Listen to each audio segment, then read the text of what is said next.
Yazdı.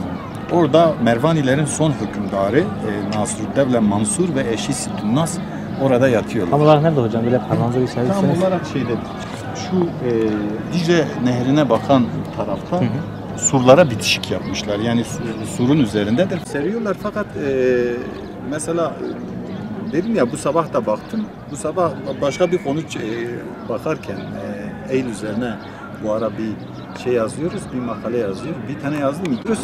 Yani Halid bin Velid hani orada cami kurulmuş ya, orada karargah kurmuşlar. Fakat suyun çıktığı yer, su burada nerede çıkar? Şurada çıkar yani. Burada cami var, o caminin suyu geç o dönemde cami yoktu. Belki kiliseler falan vardı. Burası hükümet merkeziydi. Suyun tahliye olduğu yerde bir delik var. Köpek oradan çıkıyor, dışarı çıkıyor. Fark ediyorlar. O yüzden içeri giriyorlar. Burası da tabii iç kaledir. Yani şehrin yönetim merkezidir. Diyarbakır'ın fethi 639 yılında İslam orduları genel komutanı İyaz bin Gam tarafından gerçekleştirilmiş. Onunla beraber birçok sahabi katılmışlar bu fetihlere. Yani ben birkaç noktaya değinmek istiyorum. Bunlardan bir tanesi bu bölge El Cezire bölgesi dediğimiz Kuzey Mezopotamya, Dicle Fırat nehirleri arasında kalan bölge. Bir de Diyarbakır dediğimiz o dönemde Diyarbakır, Silvan, Mardin, Hasankeyf, Cizre'yi kapsayan bölge alınıyor. Çok hızlı bir şekilde alınıyor. Fetihler ta Bitlis'e, Ahlat civarına kadar varıyor. Bu fetihlerde dikkatimizi çeken şey sulh yoluyla Ruh Anlaşması üzere bu toprakların İslam devletine dahil olduğunu görüyoruz. Dikkat çekici noktalardan bir tanesi bu. Yani böyle savaşlar, ondan sonra kan dökülme, bu gibi hadiseler pek yaşanmıyor. Diyarbakır merkezinde biliyorsunuz bu şehir alınırken küçük bir çatışma oluyor. Daha sonrasında bu bölgenin en önemli şehirlerinden olan Silvan alınıyor. Meya Farik'in o dönemdeki ismiyle. O şekilde bu bölgeler alınıyor. Kan dökülmüyor, zorla alınmıyor. Bir de yaygın bilinen, yanlış bilinen şeylerden bir tanesi de o dönemde özellikle bu coğrafyada Kürtler çoğunlukta yaşamaları, daha doğrusu ekseriyetle yaşamaları sebebiyle o dönemde sanki böyle Kürtlerin elinden alınmış gibi lanse ediliyor. Çok yanlış bir bilgi. O dönemde burada Bizans var. Bu bölgede yaşayan insanlar da çoğunlukla Hristiyan.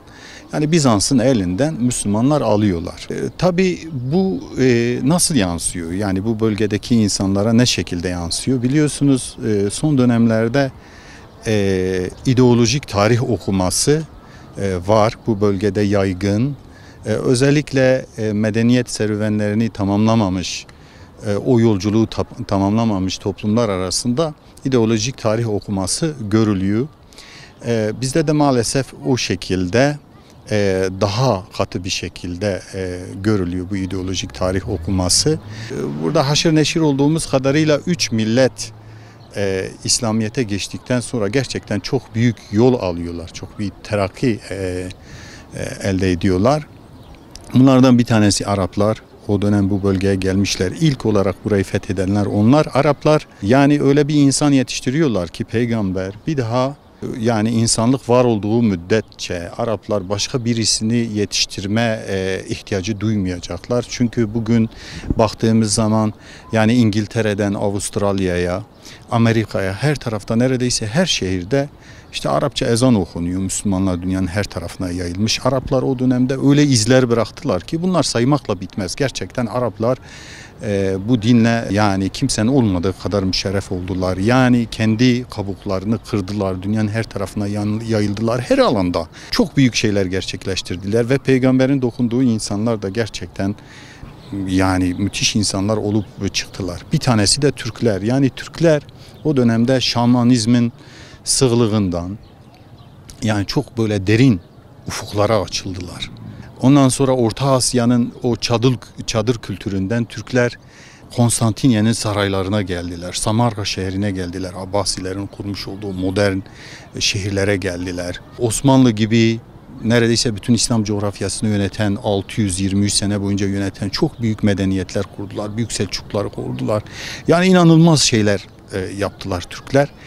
elbette İslamiyet'e dahil olduktan sonra, Müslüman olduktan sonra gerçekten yani İslam onları öyle bir dönüştürdü ki, onları öyle bir değiştirdi ki yani muazzam şeyler başardılar.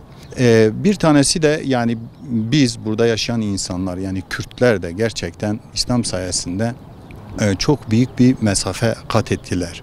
Yani 950 ile 1000 yılları arasına baktığımız zaman Kürtlerin 6 devlet birden kurduklarını görüyoruz. Halbuki daha öncesinde mesela burada Bizanslar, Romalılar, bir de Sasaniler vardı ve bu iki süper gücün arasında bugünkü Rusya ile Amerika gibi Kürtlerin bir devlet kurma şansı yoktu.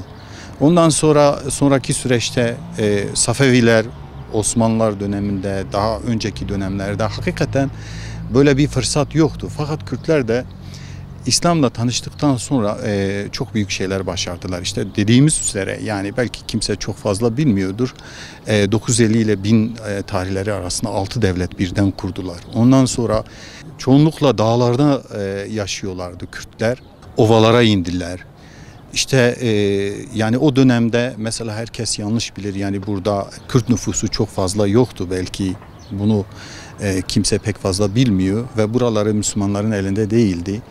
Yani İslam'la tanıştıktan sonra özellikle Mervani Devleti'ni bu bölgede tesis ettikten sonra Kürtler yayıldılar, bu bölgeye yayıldılar. Bugün eğer bu şehirde milyonlarca Kürt yaşıyorsa, Diyarbakır gibi bir şehirde bu Kürtlerin İslam'la tanışmasıyla çok alakalıdır. Tabii bir tarihçi altını dolduramayacağı bir şey söylememeli. Hakikaten yani insanlar dedik ya, ideolojik tarih okuma sebebiyle bazıların hesaplarına geldiği şekilde bazı meseleleri açıklıyorlar. Tabii tarih kaynaklarda kesinlikle bunların zemini yok. Fakat kaynaklara baktığımız zaman söylediğim üzere yani bunu çok uzun diye anlatabiliriz. Kürtler de, Türkler de, Araplar da İslamiyetle tanıştıktan sonra gerçekten çok büyük bir terakki elde ettiler ve yani hulasa söyleyebiliriz ki İslam'la tanışan hiç kimse bunun zararını görmedi. Tam tersine çok büyük bir gelişme kat ettiler. Bu ideolojik tarih okuması bizi gerçekten kendi kültürümüze, kendi değerlerimize, kendi tarihi şahsiyetlerimize yüz çevirmiş durumda. Mesela o Kürtlerden örnek verecek olursak Kürtlerin yetiştirmiş olduğu çok büyük insanlar var. Bunlardan bir tanesi mesela bu bölgede Mervaniler ki bu şehrin surlarında, sokaklarında, camilerinde her tarafta kitabeleri var, izleri var. Bir Mervani hükümdarı var, Nasrudevle Ahmet. Yani tarihçiler bunu anlatırken kalemlerini durduramıyorlar. O kadar çok şey anlatmışlar ki öve öve bunu bitiremiyorlar. Ama bugün Diyarbakır'da hiçbir yerde onun ismini göremiyoruz. Ne bir sokakta ne bir caddede, herhangi bir yerde göremiyoruz. Aynı şekilde mesela Selahaddin Eyyubi gerçekten işte Kürtlerin İslam'la tanışmasından sonra bütün dünyaya, Müslümanlara, İslam dünyasına hediye ettiği, yetiştirdiği çok müstesna bir şahsiyettir.